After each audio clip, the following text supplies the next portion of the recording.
Great. So thank you all so much for being here today in person and also online. We really appreciate you all making the time to join us. Especially really great to convene folks at this Bonn Climate Conference, as we know that disaster risk reduction is really inextricably linked to climate and climate disasters. Hi, come on in if you're here for the Sendai group. Yes. So yeah, I just want to introduce myself. I'm Jamie Cummings. I serve as the climate change focal point or contact point for the Sendai STEM network, the stakeholder engagement mechanism within UNDRR. As my day job, I work for an organization, a climate NGO called Woodwell Climate Research Center, and we have a profile that's on risk as well. So yeah, they kind of interconnected there. Hi. And so, yeah, let's just a couple of introductory remarks, and then actually our colleague Aminesh from UNDRR just came in, so he might have a brief word as well. But we're gathered today to bring together a diverse group of stakeholders here and online to continue the path forward to climate action in a DRR context. So I want to outline a few objectives of this session. The first is to share best practices when it comes to early warnings and early action, anticipatory action. The second is to enhance an understanding of the functionality of various loss and damage and adaptation mechanisms within the Paris framework, how that connects to climate and DRR.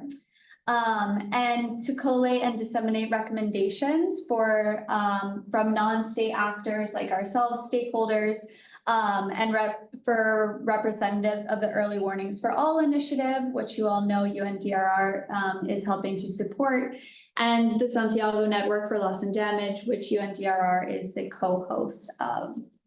And of course, we want to generate collective advocacy and create a roadmap looking forward towards COP29 as we gather here today in Bonn and look ahead over the next few months. So we've got a really wonderful group of panelists who will help introduce, and then we'll have some time for discussion as well.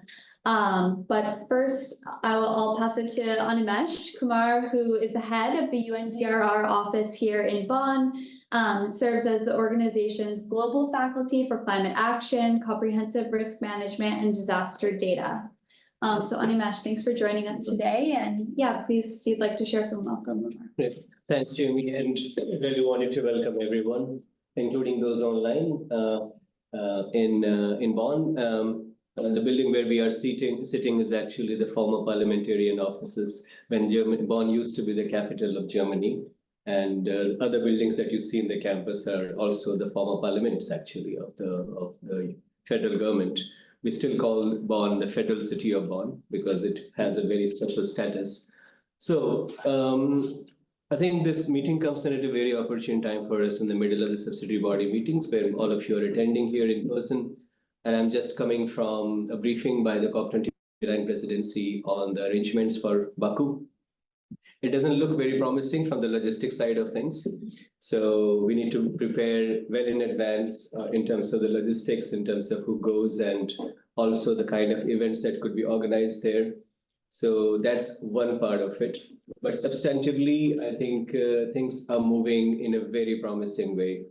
We just concluded today the third and last Glasgow dialogue on loss and damage financing. Adessou spoke there as well. Yesterday I spoke there. And I think we have the ingredients in place. We have different funding mechanisms scattered, and the time has come to bring them all together in a common framework to the extent possible, and the new quantifiable finance is one of the key opportunities. One thing you would also notice in these discussions is that disaster risk reduction is coming up in a very substantive way. It's no more being referenced in passing, but it is coming up in a big way. The reference to early warning systems, the reference to comprehensive risk management, all of it is very much prominent. And I think that's thanks to all of you for all your efforts in terms of what we have put in the last couple of years that has put DRR not on the fence, but at the core of the agenda.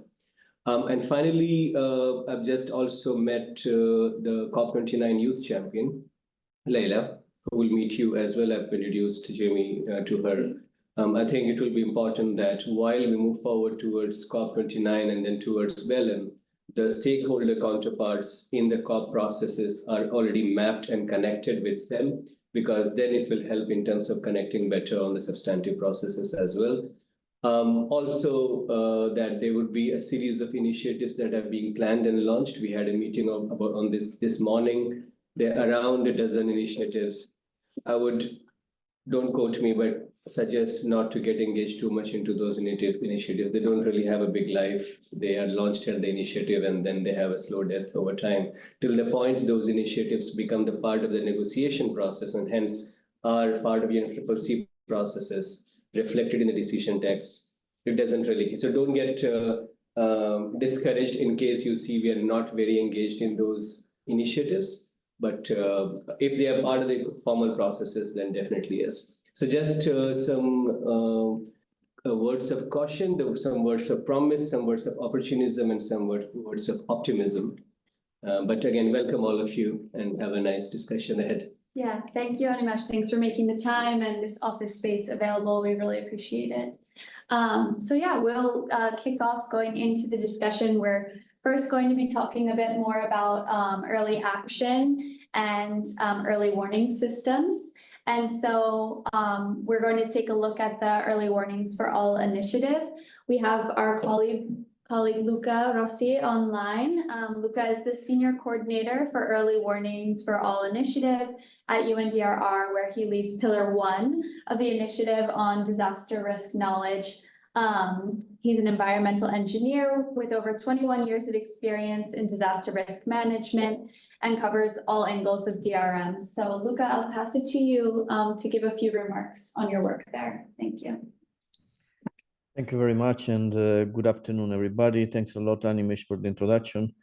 Yeah, few words on the early warning for all. And the first things I would like to do in this regard is to clarify what early warning for all does it mean.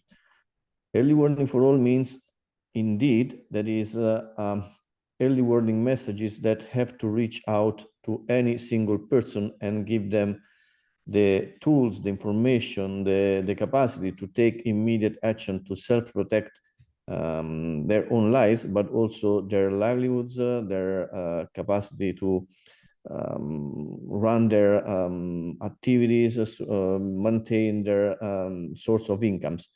But it has also another additional meaning. Early warning for all means that everyone has to be engaged, actively engaged in the identification of the user needs, in the identification of the solution, to fine-tune the early warning to those specific needs, to implement this action, to trust this action, and to support this action in the long term. So early warning for all means that is really for all, not beneficiaries on one side and implementers on the other side. And this is my first point that I really want to clarify.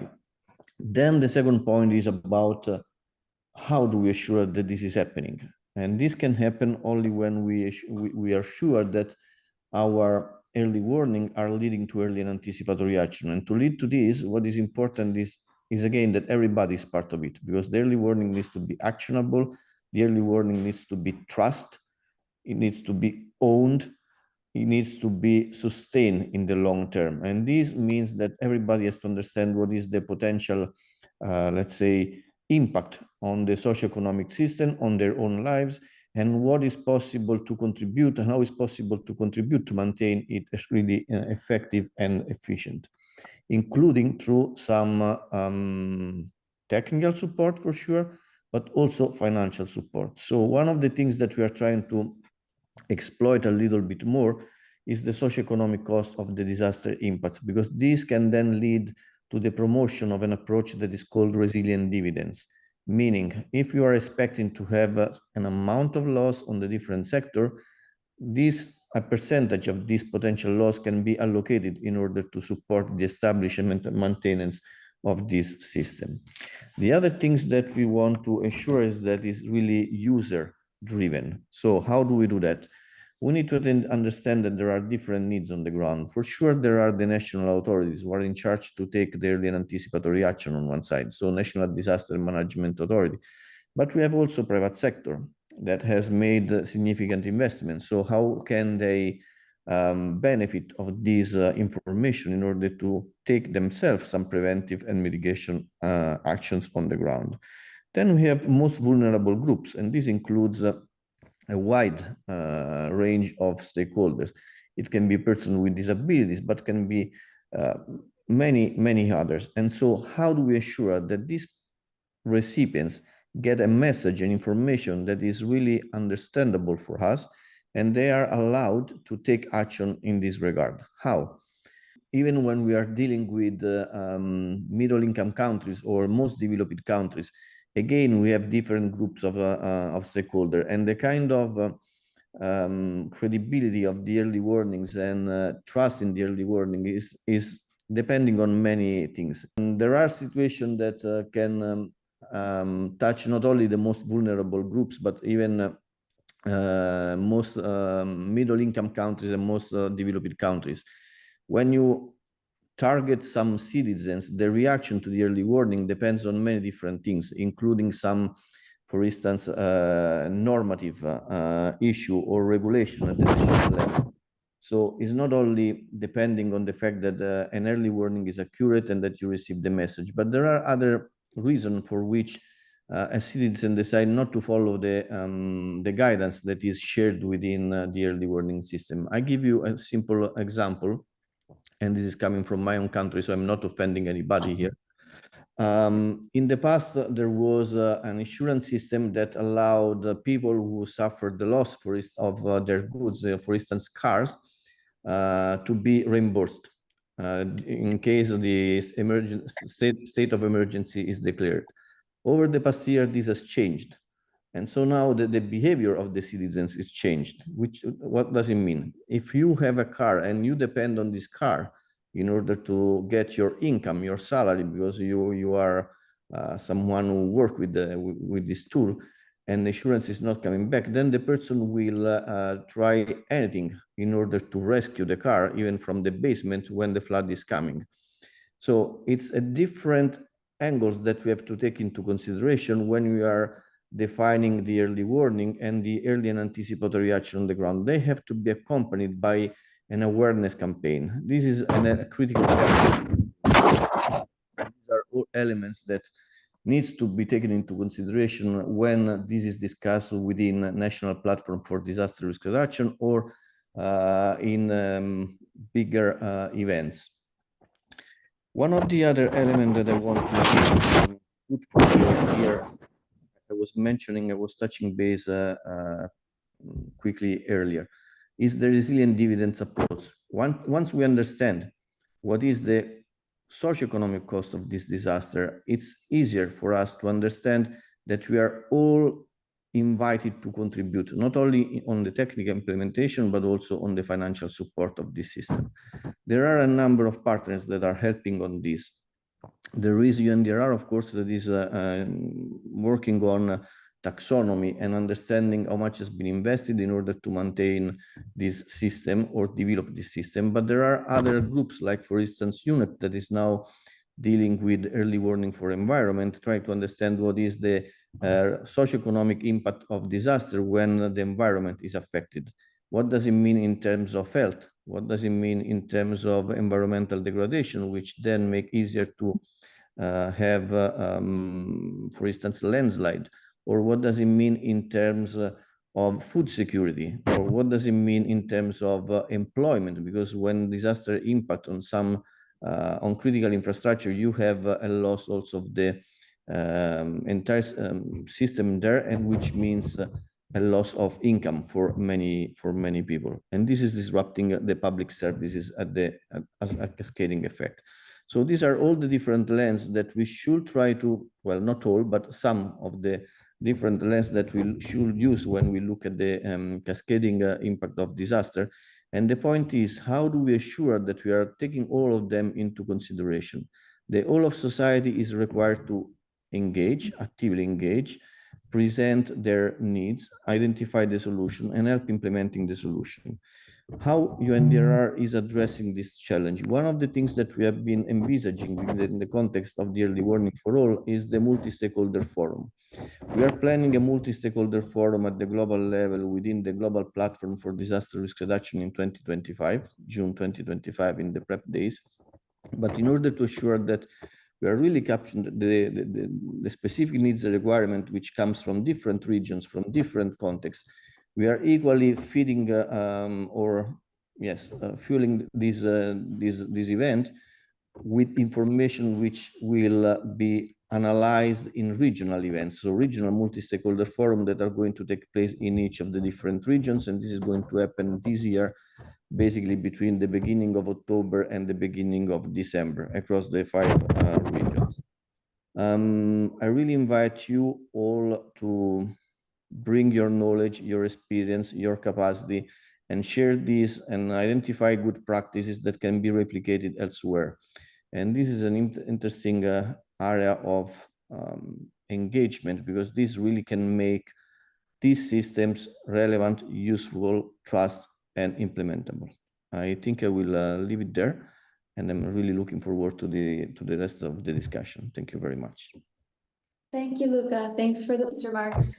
Really interesting to hear, and especially look ahead to the multi-stakeholder forum, as you said, at the global platform. So I think that will be a part of our roadmap that we kind of build out looking ahead to COP, which we'll come to in a bit. But I did want to pass it to Kossivi, and Kossivi is with GNDR. He's the current regional lead for Africa at the GNDR Global Network of Civil Society Organizations for Disaster Risk Reduction, a leader in the stakeholder engagement mechanism climate space, and has gained expertise in civil society orgs and networks in Africa, especially looking on how to shift power towards community voices. So yeah, Kossivi, I'd love to share a bit about some early warnings and community work that you have done as well. Please feel free, and he'll also give us some closing remarks looking towards a roadmap. Okay, thank you so much. Good morning, everyone. Thanks to Luca for the presentation. I'm a bit surprised about my introduction. It's more than myself, but thanks for raising my profile. As you know, GNDR, we have been associated by UNDRR since the beginning of the preparation of the yearly warning program in Africa, at least. So we've joined a prep meeting in Addis Ababa, where we contribute to working on the work plan, at least for Africa. And we show interest and commitment, especially on the Pillar 1, led by UNDRR itself, and Pillar 4, which is led by FRC and related to the preparedness activities. Internally, we've started with, under the leadership of SEM, organizing the civil society organization, and to appreciate to see how they can contribute to the yearly warning initiative. So we have a working group currently on yearly warning, led by my colleague Andrew, who is probably moving, and Rebecca will take over. But with the full support of the SEM group and the GNDR and other colleagues. We are also trying to understand the main barriers that may not allow the full commitment of the full implication of CSOs in the yearly warning work, and try to see how we can address these barriers to make sure that the system becomes much more inclusive. As Lucas said, this should be a very inclusive process, simply because there is no end user of the information at the end of the day. We are all end users, and we need to contribute together to see how we can really map the whole process. Luckily, and that's good news, I hope, we are having a kind of agreement with the platform now to explore a bit the main challenge those civil society organizations who have already implemented early warning on the ground. What are the main challenges they've met? So probably we'll start the process by September. That will be something really concrete that will provide us with several information that we can use. But I want to make use of this opportunity to say that civil societies are really committed and they are really interested by the topic, the early warning. Not only because it's a fresh and new topic, but because it's very realistic in terms of impacting the life of the most at risk.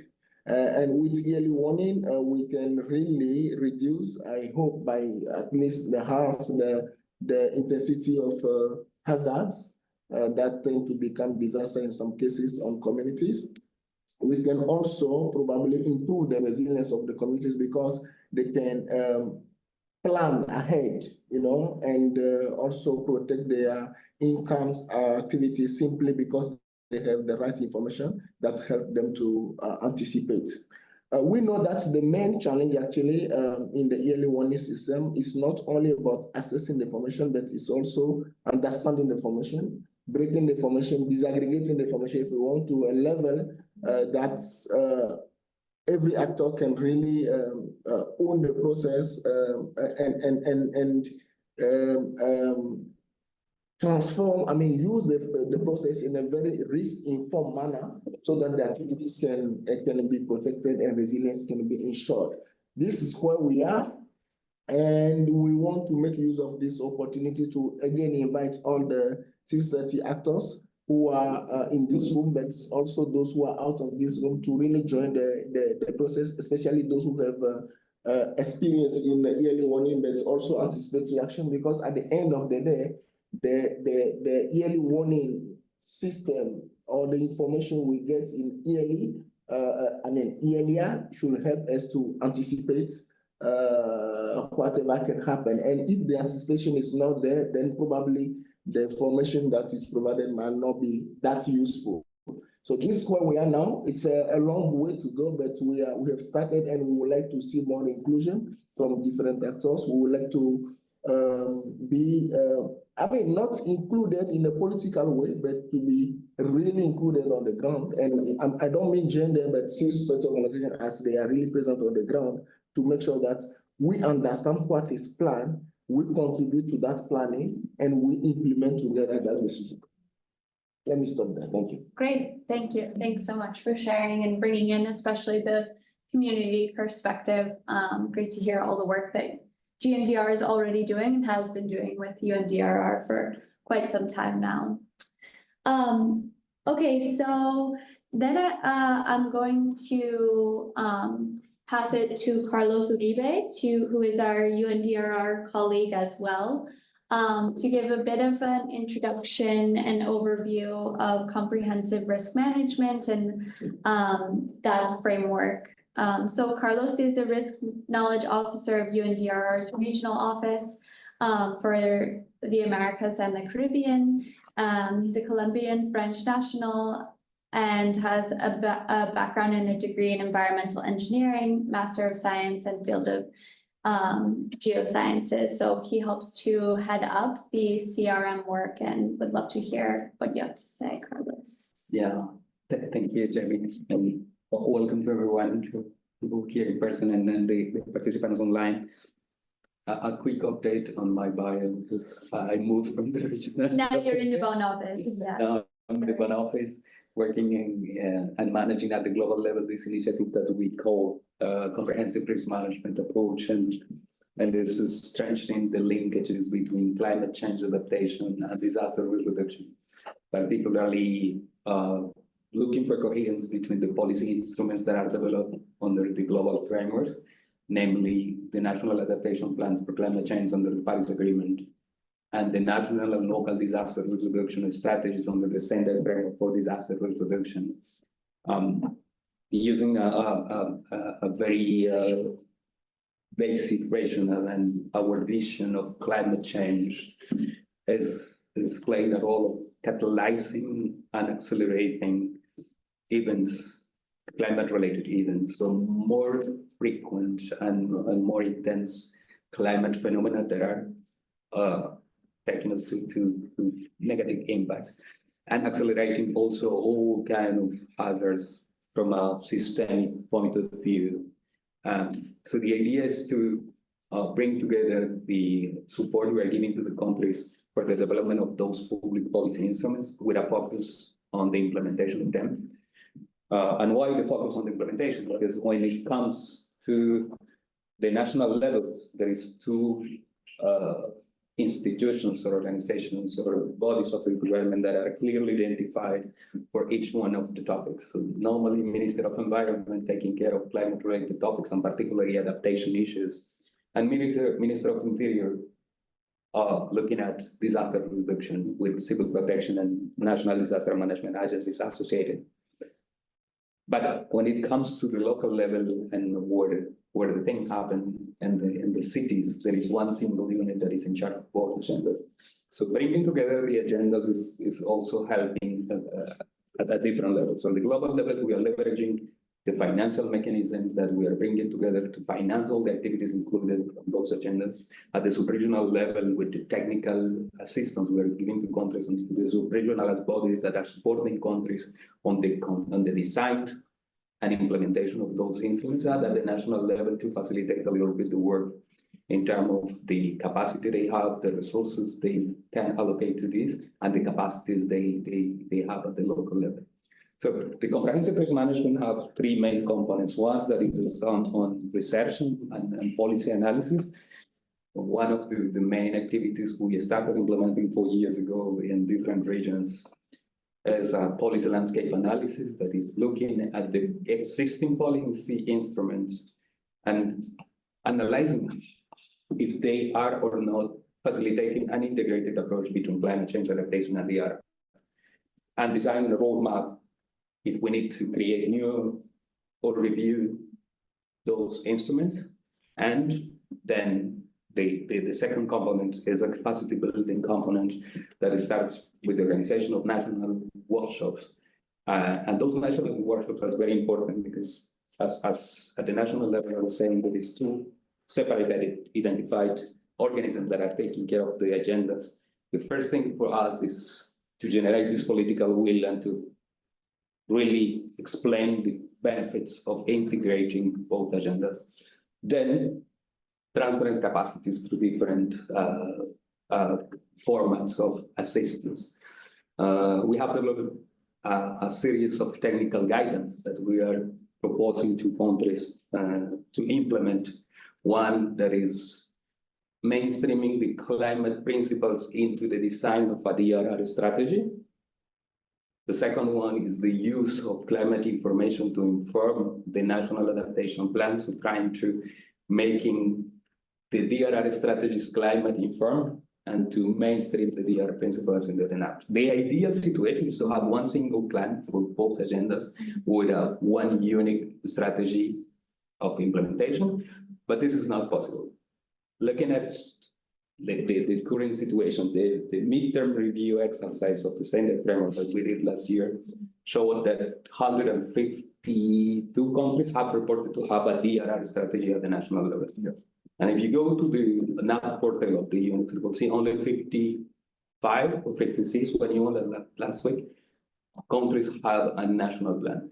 So we are starting the process again. So there are countries that have a national strategy for DRR, countries that have a national adaptation plan. So for those countries, we are trying to focus on the implementation side. Most of the time, two different implementation plans, but with a certain level of integration and harmony. For countries that are in the process of developing one, the two elements, we're trying to develop one integrated instrument. One good example, Trinidad and Tobago. Last year, we did with the UNFCCC and the Caribbean Emergency Management Agency and the 5 Cs, the Caribbean Center for Climate Change. Don't know exactly, but it's the sub-regional body supporting climate change activities. And we went to the Caribbean, we did a workshop with capacity transfer for 15 countries, and we produced a regional roadmap. And after this workshop, we identified 4 countries kind of champions and also willing to have an integrated approach. And we are working now in Trinidad and Tobago, Suriname, and Barbados, designing integrated instruments. So, for example, in Trinidad and Tobago, they have one that is called the ENAP, Integrated NAP, that will be presented as a national adaptation plan and will be adapted, adding more hazards into the plan to be presented as a DRR strategy under the country work program of the CDMA. Similar experiences we had in the Pacific. They started a long time ago. There's a subregional strategy that integrates both agendas that was established 10 years ago. But we are now trying to support the countries that are implementing this integrated approach and maybe try to take stock on the implementation of the first year of implementation and try to see what we can do to support countries that are not implementing this subregional strategy. So in total, in 2023, we assist 39 countries, 15 of them are working effectively in integrated approaches. So it's a good approach to, as I said, leverage financial resources, technical resources, and have a more harmonized approach of implementation of different global agendas. Now, for the next years, we will be focusing at the sectorial level, developing capacity tools. We have been working with WHO on the health issues. We have been working with UNUEHS, the United Nations University Environmental Institute, to develop one technical guidance on nature-based solution for comprehensive risk management. We are now in the process of the elaboration of an issue brief on agri-food system methodologies and practices for comprehensive risk management, with the idea to produce a technical guidance for the end of the year.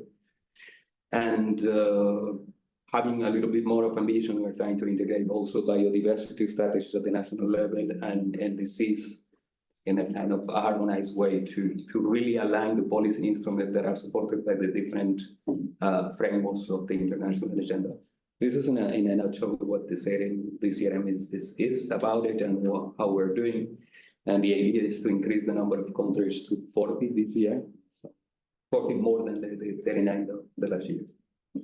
I'll stop here. Thank you. Yeah, wonderful. Thank you, Carlos.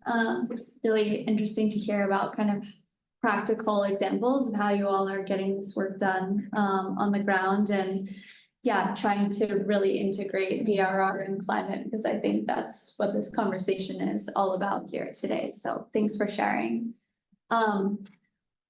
We just lost Nicolas, it seems, but he was going to share, he actually helped coordinate the National Adaptation Plan for Ecuador. So sorry, he had to step out. But I will go ahead and pass it to Samuel, who's online, and to talk a little bit more specifically about climate related topics and the Paris Agreement. So Samuel is a young climate activist working in climate education, loss and damage, and youth inclusion, amongst other priorities. He is the youth and children representative for the Santiago Network on Loss and Damage. And he's going to speak to us a little bit about that today. So Samuel, I pass it to you. Yes. Good morning, everyone, or good afternoon, or good evening, wherever you're joining.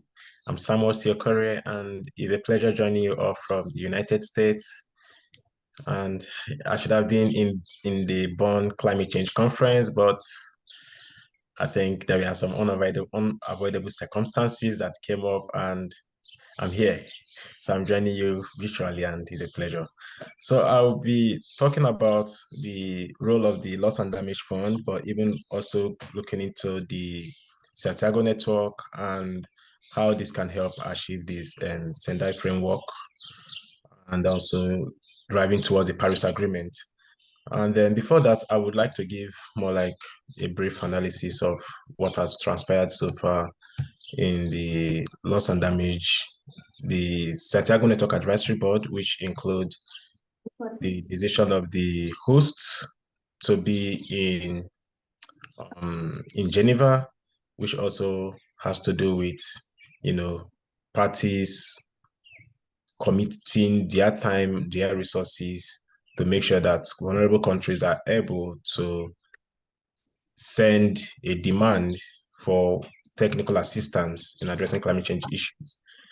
And we all know how the Santiago Network came about and what it is doing today, which has been a major success. So far, our first meeting was a huge success. And we also believe that the subsequent meeting, which will be happening next month in Geneva, will even amass a greater success.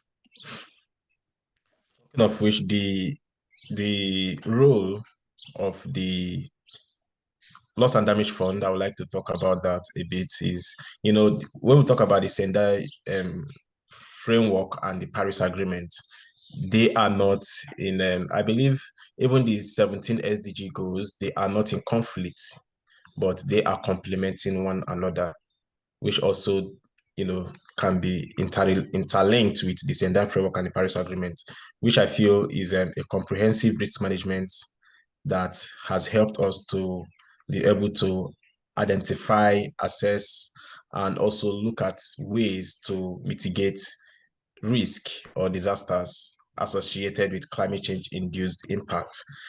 And then we know how the Sendai framework was established, which was in 2015, as a result of identifying and mitigating risks and disasters, which include climate-induced and even natural disasters. So, but still, in today's society or in today's reality, we can't be able to say how many percent of climate change issues can be attributed to natural disasters. So we can also start looking at climate change attribution in that regard, which is also a complex topic that we wouldn't want to go into in detail.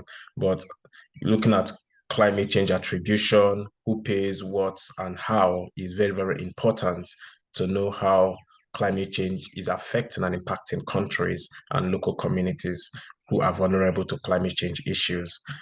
The integrating how the Loss and Damage Fund and the Santiago Network can help address climate change issues and support the work of the Sendai framework, and even encroaching into or integrating the work of the Paris Agreement is something that is very, very important, because the Loss and Damage Fund will provide financial support for risk reduction.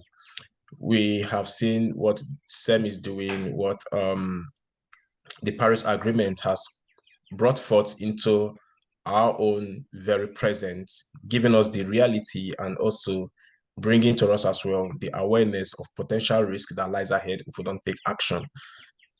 Looking at what the Sendai framework is doing and looking at what the Paris Agreement has brought to our table, I believe that the Loss and Damage Finance will help catalyze that financial support, that financial resources in addressing these issues in a larger scale, not just in a small scale, from national to regional to state to local, and even to the very vulnerable.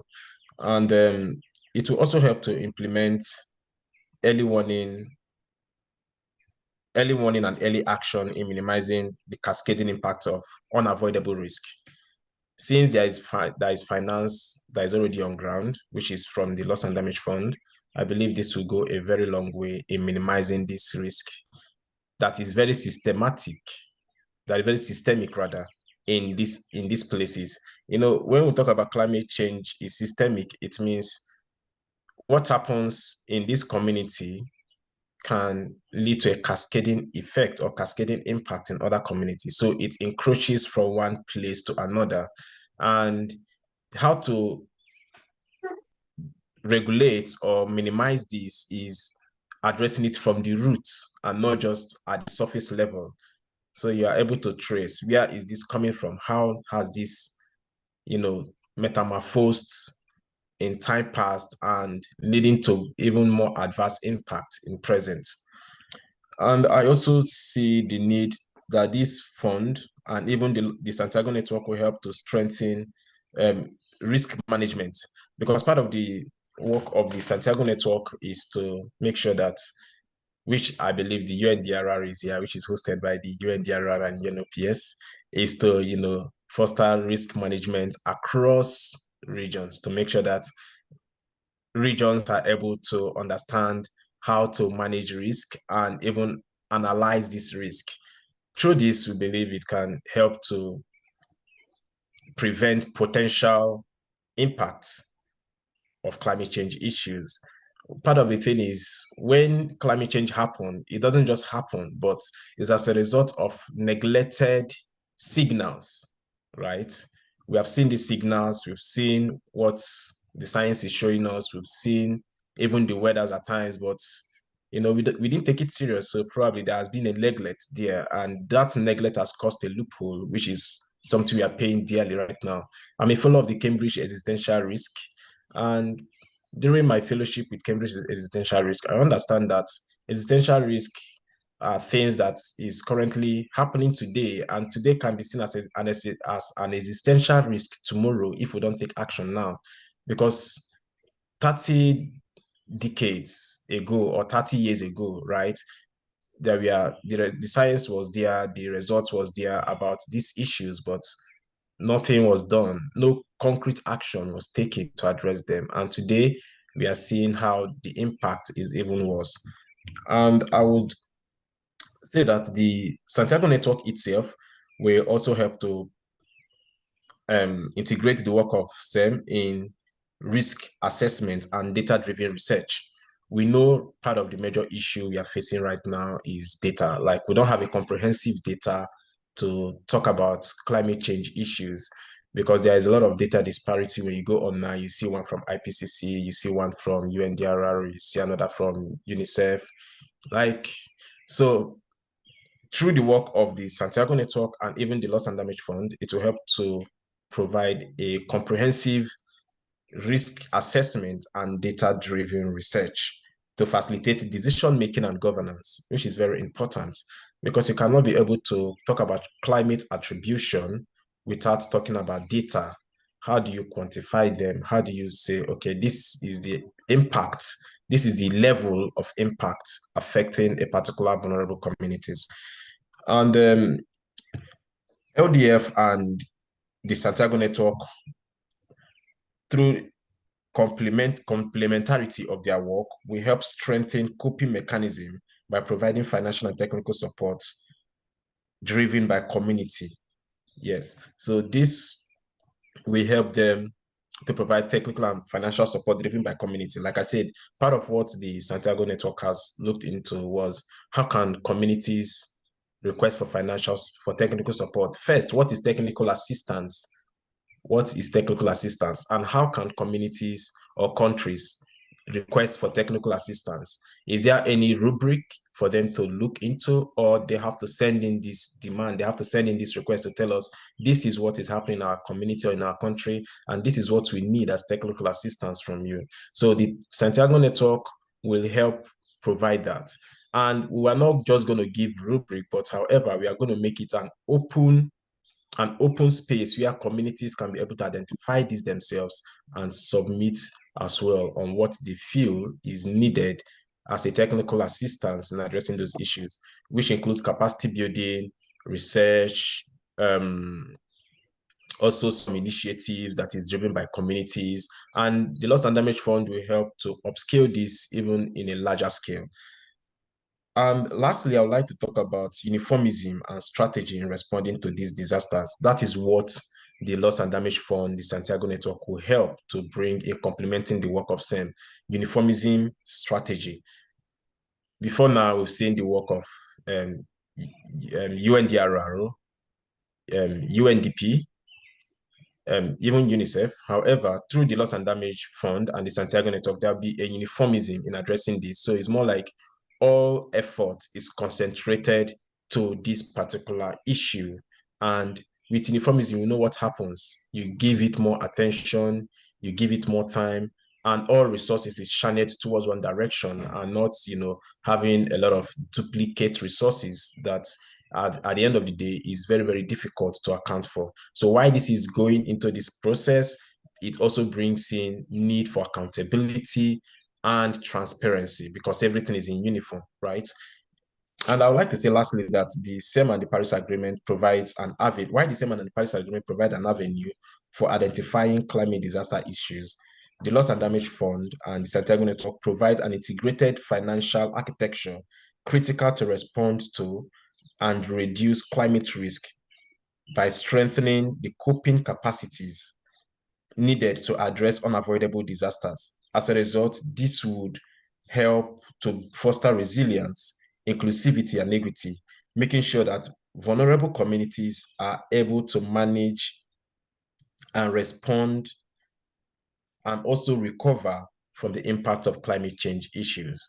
This is very, very important. And I feel part of what we are looking at, or part of what we should be looking at right now, is coping measures, how to strengthen coping mechanisms or coping measures of vulnerable communities, while also bringing in an adaptation, which I feel is somewhat very, very important. But in this regards, when climate change happens, especially disasters, some of these disasters are unavoidable.